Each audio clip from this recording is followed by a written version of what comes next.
N24 লাইভলৈ সকলোকে স্বাগতম জনাইছোঁ। এই মুহূৰ্তত দিবলৈ এটা খবৰটো হৈছে হোজাই জিলাৰ লংকা আৰক্ষী চকীৰ অন্তৰ্গত ফৰমাৰপাৰ গাঁৱৰ এখন ৰাস্তাৰ কামত ঠিকাদাৰৰ দুৰ্নীতি।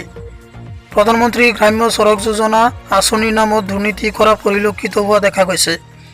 এতিয়া কথা হ'ল যে বিজেপি চৰকাৰে দুৰ্নীতিমুক্তৰ কথা কৈ অহা এই বিজেপি চৰকাৰৰ দিনতেই ফৰমাৰপাৰ গাঁৱৰ এখন ৰাস্তাত অতি নিম্নমানৰ কাম কৰা দেখি ঠিকাদাৰৰ বিৰুদ্ধে একাংশ ৰাইজে প্ৰতিবাদ কৰে আৰু সাংবাদিকৰ আগত কি কৈছে গতিকে চাওক আজিৰ আমাৰ এই প্ৰতিবেদন। রাস্তার কামত অনিয়ম নচলিব কন্ট্রাক্টর হয় ঠিকাদার হয় উপ ঠিকাদার হয় মহিউদ্দিন আহমেদ মুর্দাবাদ মহিউদ্দিন আহমেদ মুর্দাবাদ রাস্তার কামত অনিয়ম নচলিব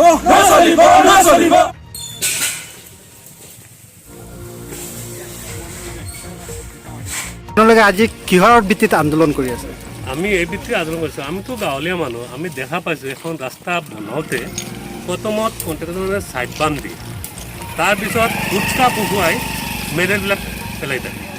আমি ইয়াত আজি দেখা পালোঁ যে ছাইড বামো নাই, গুটখাও নাই, এনেই মানে 1 ইঞ্চিমান হ'ব পাথৰ পেলাইছে। আৰু আমাৰ পুৰণা যিটো ৰাস্তা আছিলে সেই ৰাস্তাটো JCB লগাই পৰিমাণ 6 ইঞ্চিমান কৰি পেলাইছে আৰু 1 ইঞ্চিমান পাথৰ পেলাই সিহঁতে ৰোলাৰ মাৰি আছে। এইখিনি লৈ আমি প্ৰতিবাদ কৰি আছোঁ। আমাৰ ৰাস্তাটো অলপ ভাল হ'ব লাগে আৰু আপোনালোকৰ মাধ্যমেৰে মই এই বিভাগীয় মন্ত্ৰীক জনাওঁ যে এইটো বিহিত ব্যৱস্থা লোৱাৰ কাৰণে।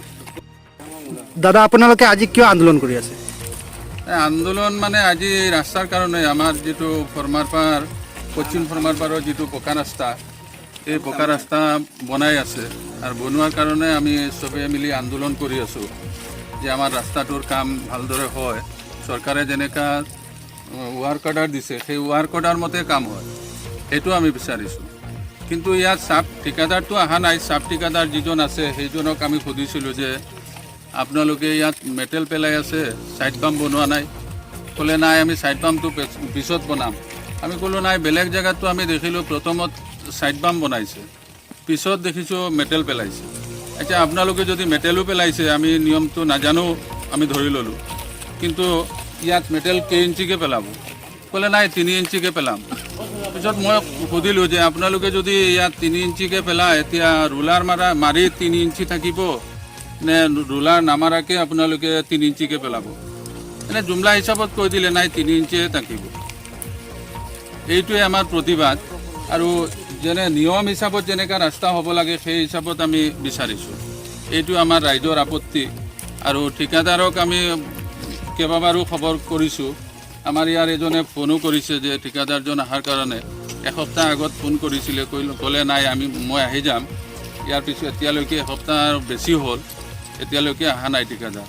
সেইকাৰণে যেনেকৈ আমাৰ ৰাস্তাটো ভালদৰে হয় আৰু আমি বানপীড়িত অঞ্চলৰ লোক, আমাৰ ইয়াত যদি পানীও হয়, পানী হ'লেতো আমাৰ এই যিখিনি যেনেকৈ মেটেল পেলাই আছে এইবিলাক নাথাকে, ৰাস্তা একদম সোনকালে বেয়া হৈ যাব। যেনেকৈ আমাৰ ৰাস্তাটো থাকে, চৰকাৰে ইয়াত টকা খৰচ কৰি আছে, কামত যেনেকৈ আহে সেইটো আমি বিচাৰিছোঁ।